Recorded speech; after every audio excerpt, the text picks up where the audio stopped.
Why, hello there, ladies and gentlemen, and welcome back. It's your boy Chris here with another little Twas by Design video for you. Completely unscripted, just sort of kind of going with the heart on this one. A topic that I've seen being discussed a lot recently in the Monster Hunter community. I kind of wanted to throw my hat in the ring, and it's to do with difficulty in Monster Hunter Wilds specifically. And in my mind, the importance of difficulty.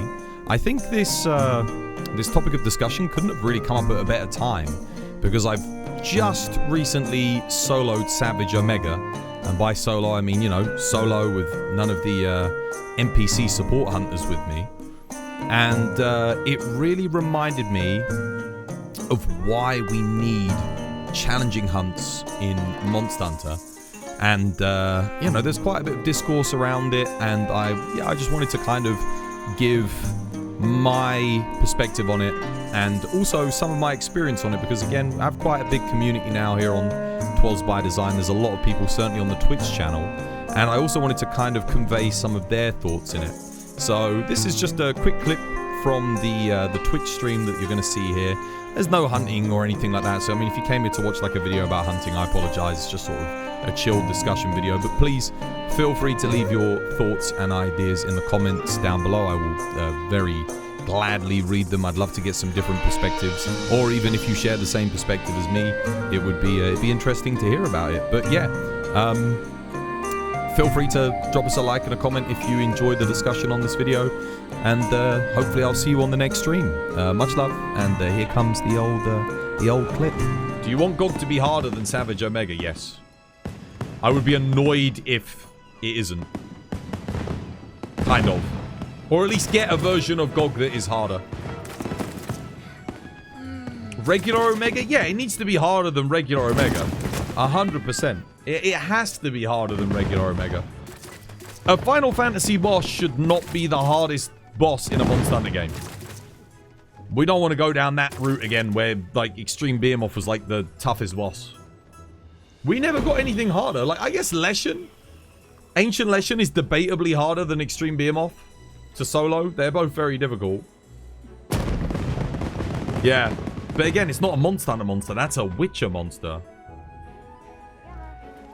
I don't mind if new players struggle against, like, this is the argument people say, oh, well, it's got to be accessible. Who the fuck said that endgame Monster Hunter has to be accessible? Who came up with this bullshit idea? Since when was endgame Monster Hunter ever accessible before 4th gen? Even 4th gen, it was not accessible. 5th gen. 5th gen, it kind of was accessible up until we got Extreme Behemoth, I guess. But, like, it's like, nah, man, dude, like, a final boss in a game, you can make it really tough and challenging. Why? Because it gives people something to aspire to. It gives people something to work towards. You can do every other piece in the content fine, and then you farm up. It gives you a reason to upgrade and max yourself out. That's why Savage Omega is so good. Because people were just going in there with, like, oh yeah, I've got some Arc Vulcan and I've got Zoshia armor. And they get absolutely floored. They haven't upgraded their armor. They don't have the right skills. Dead in one shot. Good. Good. That's the game telling you need to farm and upgrade. Or it's telling you need to practice more as well, but most of the time it's telling you to farm and upgrade. It makes players engage with the rest of the game. If you make it challenging at the end game, players have a reason to engage with the rest of your game. This was the thing with Iceborne, right? Fatalis being super challenging, it was a good thing. Lots of people never did Fatalis, and that's okay. The thing was, they engaged with the grind to get a better build to try and beat Fatalis. Before we had Alatreon, people didn't even bother. They were just like, oh yeah, I just run like, I don't know, freaking, whatever, you know, 2-piece Glavenus, 2-piece Raging, 2-piece Bracky, and a piece of, I don't know, freaking Shara Ishvalda gauntlets. Done. You know, and that would get them through everything.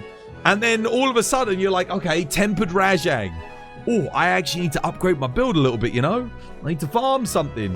It was good. It's good. Like, make the end game stuff more challenging, I think. 100%. It really does. It really does make the game more fun at endgame, I think. Not just for returning players, but for new players as well. Because if you're a new player, you have this thing to aim towards, which is really exciting. Imagine if what should we call it? We could call it the anime effect. You know how, like, in anime, in all the best anime, they always do it. They present you with a challenge. There's something that you know, a goal that you're working towards, something that you're fighting towards. And this thing kicks your ass the first time you go in there. So what do they do in anime? They get stronger against other opponents and they level up. Then they come back to fight it on an even playing field. That's exciting, man. That's fun. That's fun in games. That's fun in media. It gives you a narrative for your character, for your hunter. My narrative experience was the story of me trying to beat Savage Omega solo. I tried and I failed, and then I got the DPS check done and I almost got him and he was skulled, and then I failed, and then I practiced and then I came back and I got him, and I finally got him and it felt good. Was it handed to me on a silver platter? Bloody hell no. Did I have to work my ass off and practice and get good at the fight to do it? Yes. Was it frustrating when I lost? Absolutely. But was it the best goddamn feeling when I finally got it done? Yes. And that is why we play these games.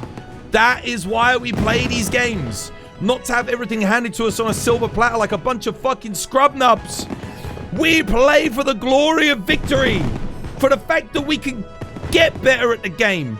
That we know that we came from this shitty ass player that only knew how to spam triangle to this EI slashing, dodging, eye-framing beast of a hunter who in the eyes of adversity can find victory through practice and defeat and learning from our teammates and our fellow hunters.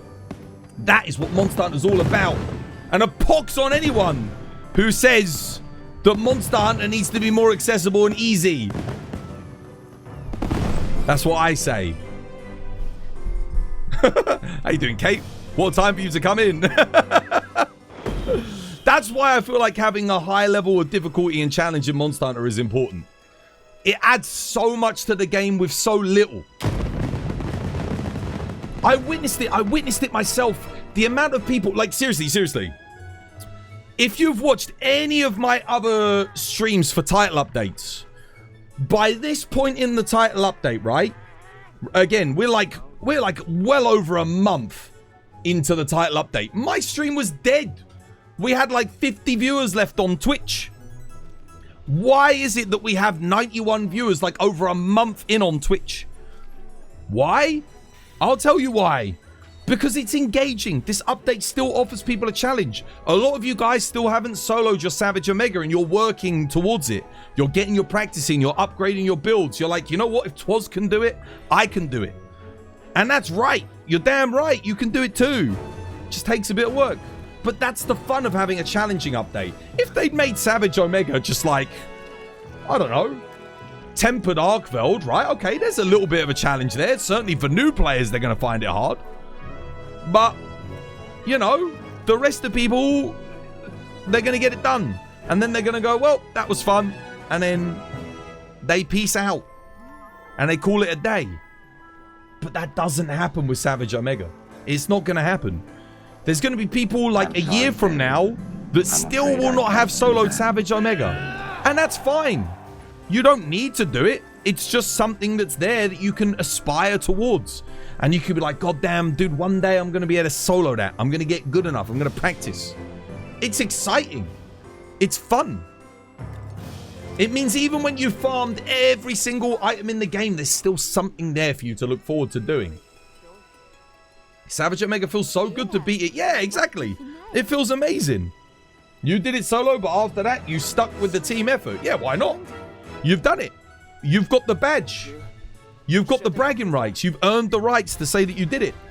That's what it's all about, man. Kingpinning. Yo, thank you for the follow. Cheers, me dear. And that's one of the reasons why the Soul series and Monster Hunter, for me, are so compelling. A lot of people, there was a post made on Twitter the other day, and they're like, oh, you know, the majority of Monster Hunter players secretly don't want difficulty. And I disagree. I think the majority of Monster Hunter players do want difficulty. I think the people that don't want a challenge are in the minority, and I'll tell you why. Because the people that don't want a challenge, they're not playing the game. They don't play. They're not the people that stick around. They don't want Monster Hunter. They want a COD campaign. They want a Final Fantasy campaign. They want something where they just play through it, they enjoy it, and they're done. And that's fine. Monster Hunter offers you that. But beyond that, the people that stick around, the hunters that knuckle down, summon that Git Gud energy, the people that are there playing 1,000 hours after the game drops, those people want a challenge. They do. And that's a lot of people. I know that's a lot of people. What you want is team members that don't just jump in without thinking. We can't have everything. we can't have everything, you know? There's just some things in life. You ask too much.